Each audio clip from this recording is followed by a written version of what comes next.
માણાવદરના ધારાસભ્ય અરવિંદ લાડાણી એમના એક નિવેદનને લઈને છેલ્લા અમુક દિવસોથી ખૂબ ચર્ચામાં છે.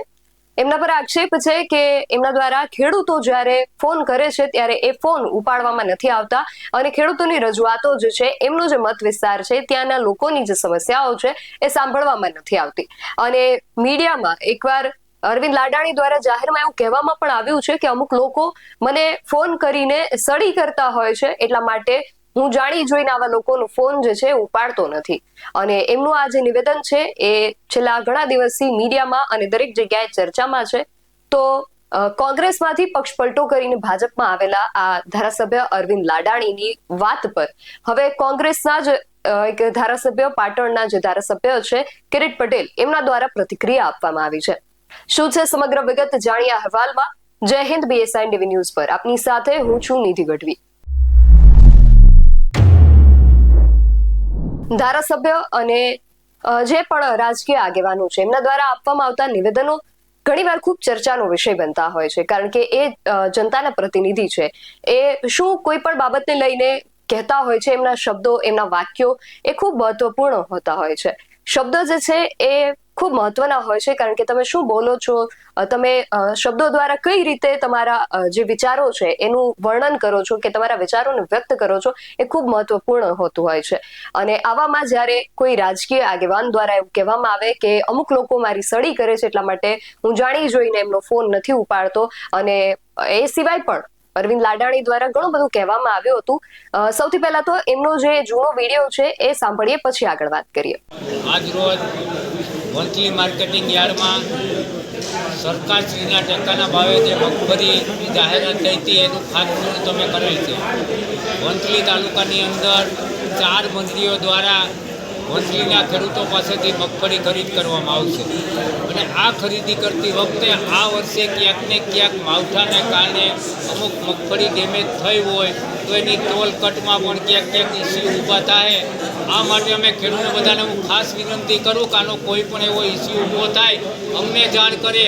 અને સાથે મંડળીમાં ખરીદ કરતા કર્મચારી હોય કે અધિકારીઓ હોય, તમારી પાસેથી કોઈ પણ એક પણ રૂપિયો કે પૈસો માગે તો અમને ખાસ જાણ કરી. કેટલા કેન્દ્રો છે, કેટલા કેન્દ્રોની ખરીદી છે? મંડળીની અંદર કુલ 10,000 ઉપર ખેડૂતોએ ઓનલાઈન અરજી કરેલી છે.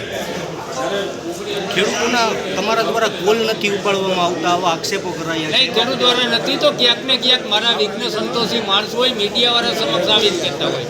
ખેડૂતને હું જવાબ દેતો જ હોય, પણ મને ક્યાંક ખબર હોય કે ક્યાંક કોઈ હરી કરવાવાળા હોય, એમાં પણ હું ગંભીરતા રાખું છું ને એવા ફોન ઉપાડતો પણ નથી. અરવિંદભાઈ, કાર્યાલય આપણું વંથલી ક્યારે શરૂ કરશું? વંથલી મારું કાર્યાલય ટૂંક સમયમાં ચાલુ થશે.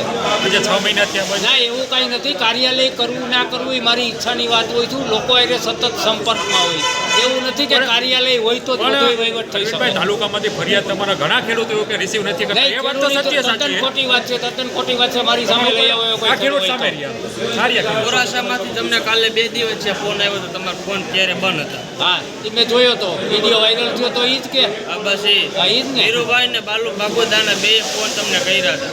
તમારા ફોન ઉપડા એક ક્યાંક છે ને કવરેજ ના હોય ને ક્યાંક મીટિંગમાં હોય, પછી વિડીયો આવે ને પછી હું જોઈ લઉં, પછી મારે એને ફોનમાં જવાબ દેવા થતો નથી. મને રજૂઆત તો કરી દીધી. તો અરવિંદ લાડાણીના આ નિવેદન બાદ ખેડૂતો પણ રોષે ભરાયા હતા. એક ખેડૂતનો વિડીયો પણ આપણે જોયો હતો, જેમાં તેમને દ્વારા અરવિંદ લાડાણી ઉપર ઘણા બધા આક્ષેપો કરવામાં આવી રહ્યા હતા. અને હવે પક્ષ પલટો કરીને પહેલા કોંગ્રેસમાં હતા અને હવે ભાજપમાં આવેલા અરવિંદ લાડાણીને કોંગ્રેસના જ ધારાસભ્ય, જે પાટણના ધારાસભ્ય છે કિરીટ પટેલ દ્વારા હવે આ નિવેદન બાબતે જવાબ આપવામાં આવ્યો છે. પહેલા સાંભળીએ કિરીટ પટેલ અરવિંદ લાડાણીને જવાબ આપતા શું કહી રહ્યા છે.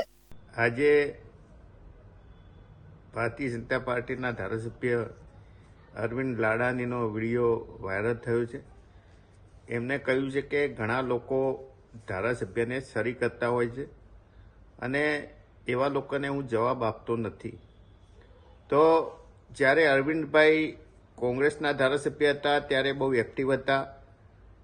આટલા ભારતીય જનતા પાર્ટીના જુવારની અંદર પણ એઓ ચૂંટાઈ આવેલા, અને જો ભારતીય જનતા પાર્ટીમાં ગયા પછી એમનું પરિવર્તન થઈ ગયું કે લોકોના ફોન ઉપાડવાના બંધ કરી દીધા. રાજકારણની અંદર લોકોએ જ્યારે તમને મત આપીને ચૂંટ્યા હોય ત્યારે તમારે દરેક લોકોના ફોન ઉપાડવા જોઈએ. અને એમને કહ્યું કે સરી ધારાસભ્યને સરી શા માટે કરે સમજાતું નથી ધારાસભ્ય પોતાના મત વિસ્તારની અંદર જતા હોય, કામ કરતા હોય. અમે આ 7-8 વર્ષથી ધારાસભ્ય છીએ. આજે અમને કોઈ ખોટી રીતે ફોન કરતું નથી, ફોન કરીને કોઈ હેરાન કરતું નથી કે અમને કોઈ સરી કરવાનું હિંમત કરતી નથી. તમે લોકોની વચ્ચે રહેવું નથી, માત્ર ભારતીય જનતા પાર્ટીના નામે ચૂંટાઈ જવું છે. અને હાલ જે સૌરાષ્ટ્રની અંદર મહત્વના ખેડૂતોના જે પ્રશ્નો છે એ પ્રશ્નોની રજૂઆત કરવી નથી. અને એટલા માટે લોકો તમને સરી કરે અને લોકો ઘેર પણ મોકલી દે. કિરીટ પટેલનું કહેવું છે કે લોકો સળી પણ કરશે અને એ જ લોકો છે જે તમને ઘર ભેગા પણ કરી દેશે. કારણ કે અરવિંદ લાડાણી પહેલા કોંગ્રેસમાં હતા અને પક્ષ પલટો કર્યા બાદ એ ભાજપમાં આવ્યા હતા અને એમના ભૂતપૂર્વ સાથી મિત્ર એવા કોંગ્રેસના જ ધારાસભ્ય કિરીટ પટેલ દ્વારા હવે તેમને આ વળતો જવાબ આપવામાં આવ્યો છે. આ સમગ્ર જે ચર્ચા ચાલી રહી છે, અરવિંદ લાડાણીનું જે નિવેદન છે એ બાદ એમના નિવેદનને લઈને ખેડૂતોની જે પ્રતિક્રિયાઓ આવી રહી છે, રાજકીય આગેવાનોની પણ જે પ્રતિક્રિયાઓ આવી રહી છે, આખો જે મુદ્દો છે એના વિશે તમારું શું માનવું છે? અમને કમેન્ટ કરીને ચોક્કસથી જણાવજો. આવા જ વધુ અહેવાલો સાથે મળતા રહીશું. તમે મારી યુટ્યુબ ચેનલને સબસ્ક્રાઇબ કરવાનું અને અમને ફેસબુક અને ઇન્સ્ટાગ્રામ પર ફોલો કરવાનું ભૂલશો નહીં. બાકી નવી અપડેટ્સ માટે આપ જોતા રહો PSI ટીવી ન્યૂઝ. નમસ્કાર.